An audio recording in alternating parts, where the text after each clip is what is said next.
Yo! Hello mga ka-kings! Right! Ayan mga ka-kings, suportahan po natin Ali Kings Vlog. Ayan mga ka-business, pakisupport po natin Ali Kings Vlog. Hello mga ka-kings! What's up? Hello mga ka-kings! Hey!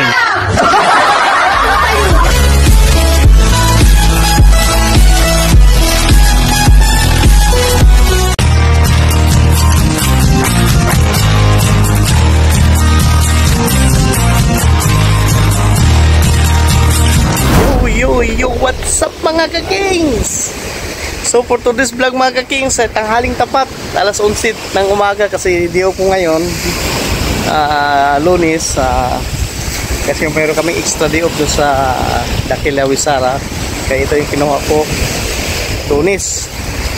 So nandito namasal naman yung anak ko at yung kasama niya, kaibigan niya, nag-scooter sila nandun, mamaya i-video ko. Nandito kami sa mga ka-kings, no? Alam mo ba yun, yung landmark, isa sa pinaka-landmark ng Kuwait mga ka-kings, ito yung Kuwait Tower. Ito yung pinaka-historical na landmark ng buong Kuwait mga ka-kings. So actually yung paligid ka na develop na, maganda na sa.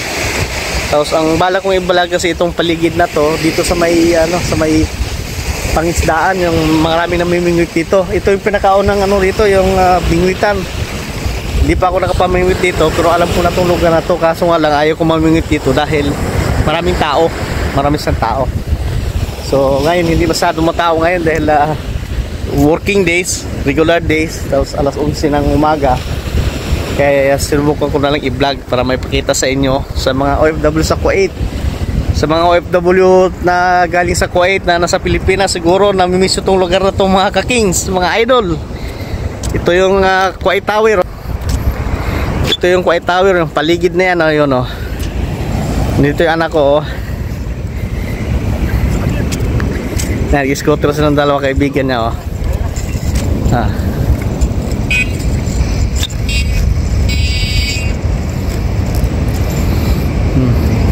nandun yung Kuwait Tower, napakaganda siya mga ka-kings. Actually first time kong na-vlog first time kong na-vlog ng tanghali tapat. So chill naman kami. Pinasal ko lang yung anak ko sa kaibigan na kasi minsan lang kasi sila mag-banding, classmate niya. Kaya bala ko silang dinala rito.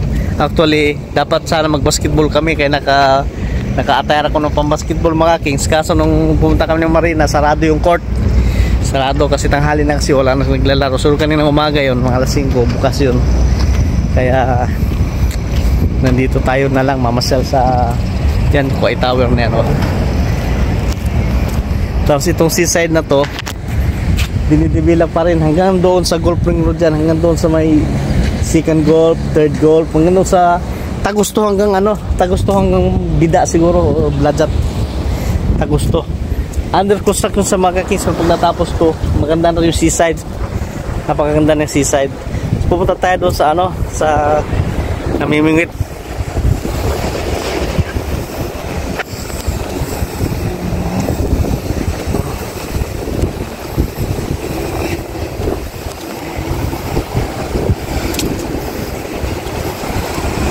Ito yung tulay mga ka-kings. Ito yung tulay,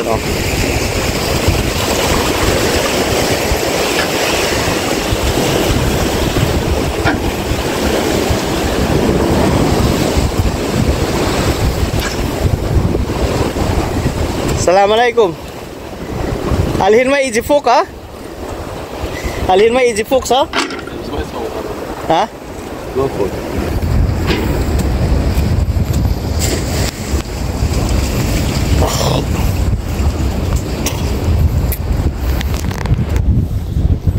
Natakot yung master na dahil bawal daw recording.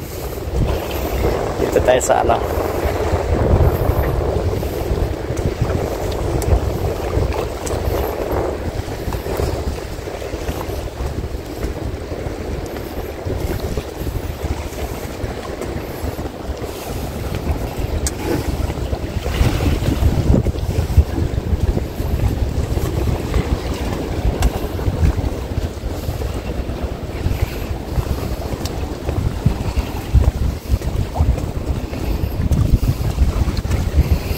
Ito yung mga napamimitan dito kasi may mga black siya na ano. Pwede kang maghagis ng ra dito. Pwede kang magras ng ra dito. Tapos kabilaan no. Ngayon maganda yung tubig kasi mataas na yung tubig.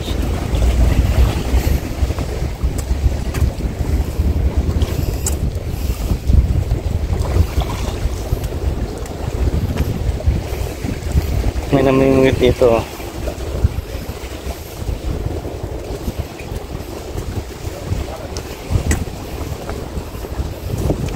Ito yung ano niya pamana, yung bingwit niya. Mayroon ako niyang bingwit.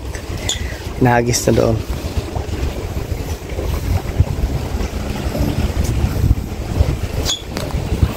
Ito yung pinakadulo ng tulay. Pinakadulo ng tulay ito. Marami siyang namimingwit dito.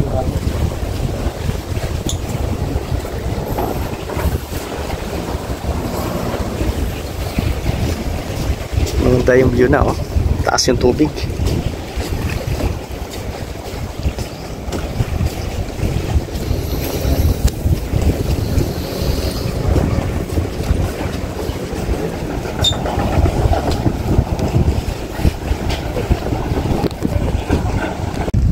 Nandiyan yung Quiet Tower mga kakings. Sa yung Quiet Tower. Ang ganda ng view dito pag dito ko sa tulay oh. Oh, tapos may namimingwit sila dyan oh. Yan.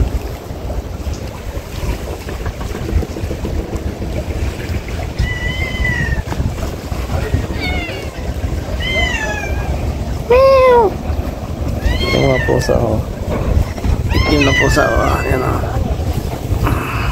Ito pa pusa oh. Mga pusang gala to, mga Egyptian nata oh. Ito eh.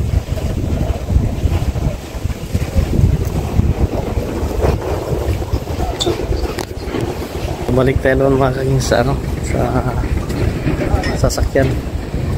Yung anak ko nandun, siguro yung anak ko nag-scooter sila. White Tower.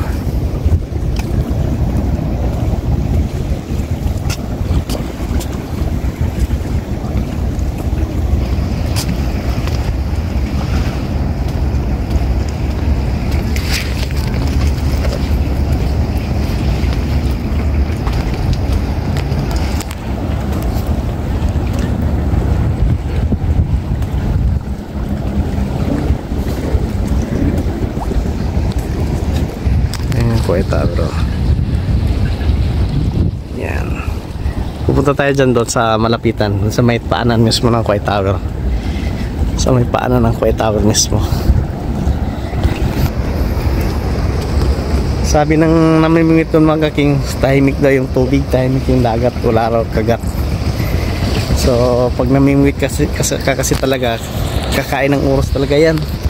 Kaya nga ako pag namimingwit halos buong gabi nasa ano ako, nasa bingwitan ako. Paupo lang pag may kagat, silahin pag wala, hintay lang. Ganoon lang talaga ang pamimingwit mga king, tsaga-tsaga lang. Pag wala kang pasensya ay wala ka talaga eh, sa hilig-hilig lang naman kasi yan eh. Ako nahilig ako nung last 2 years na ako nahilig sa pamimingwit. Kaso hindi madalas kasi trabaho nga. Pag may kunting oras lang. Kaya sinasama ko pamilya kasi banding na rin habang ako namimingwit. O nag-alimasa, namumusit. Ngayon, ang target ko ngayon, gusto ko makapag-vlog na makapahuli, makakita kayo talaga na makahuli ng pusit. Actually, nakahuli na ako ng pusit nung low tide doon sa may Punaitis. Kaso hindi ko lang binidyohan dahil siyempre first time ko lang mga ano ng pusit eh. Inshallah, makatakpa tayo after vlog ko. Yung kate talaga, kikita yung alimasa at pusit na tutusukin ko. O, yung may pang-tusok kasi ako, yung patong sima. Tutusukin ko. Para makita nyo naman may experience. Nasa dalapasigin lang yung pusit dito mga kings. Makajakpat din tayo inshallah. So pupunta na tayo doon sa Quiet Tower. Diyan. Ilang beses ko na na-vlog to mga kings. Pakibisita nyo na lang yung channel ni Ali Kings. Kasi ilang beses ko na na-vlog itong Quiet Towers. Kasi nung unang vlog hindi pa masyadong maganda. Tapos nung una maganda kasi mayroong ano yung fire event. Ito ngayon medyo gumanda na talaga siya kasi yung paligid na dinidevelop na ng pamahalaan ng Kuwait. Nilalagyan nila ng bike lane, walking lane. Ito, makikita nyo yung nilagyan na talaga ng ito pang walking lane yung itim o pang bike lane yung itim. Ito pang scooter, pwede rin pang bike, itong kulay blue. Ito pang walking, ito pang walking din o pang scooter na. Kaso nga lang maganda sa mga smooth yung daan, hindi sa lubak-lubak. Kung sa scooter ka kasi, sa mga e-bike, maganda siyang pag e-bikean dahil smooth saka hindi siya lubak-lubak. Kaya hindi magagalos yung masisira yung gulong ng e-bike. Kaya kasi mahaba to hanggang doon, napakahaba to. Depende lang sa baterya ng e-bike. Suko na lang yung baterya ng e-bike siguro kung pabalik-balik ka rito. Haba to, ano. Ganda ng paligid ng Kuwait Tower mga king.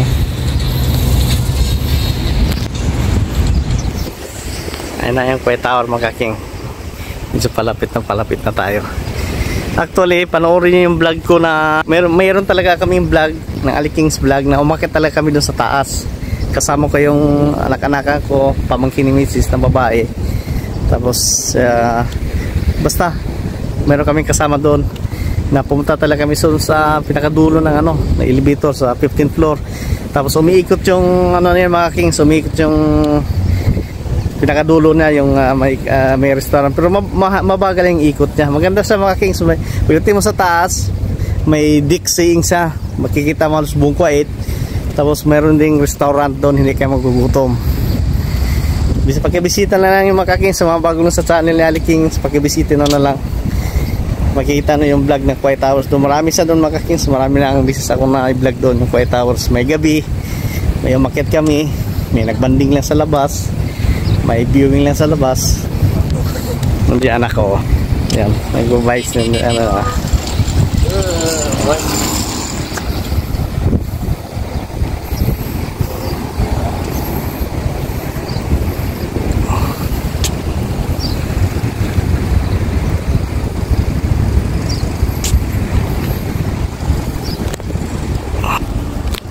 Kaya tayo dito mga kings. Subukan na natin dito. Tingnan ko na mayroon dito.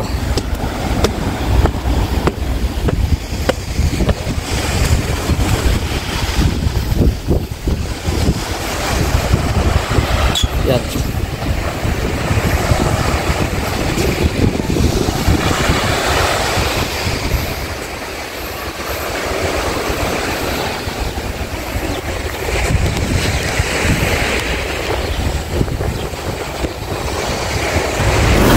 Dito kami sa Kuwait Tower, oh. Ayan, oh. Yung anak mo, oh. Mamay nga sila dito sa may shade. Tapos yung e-bike na sa baba. Ayan, oh. Yung e-bike nila na sa baba. Nag-e-bike na sila kanina. Nag-e-bike na.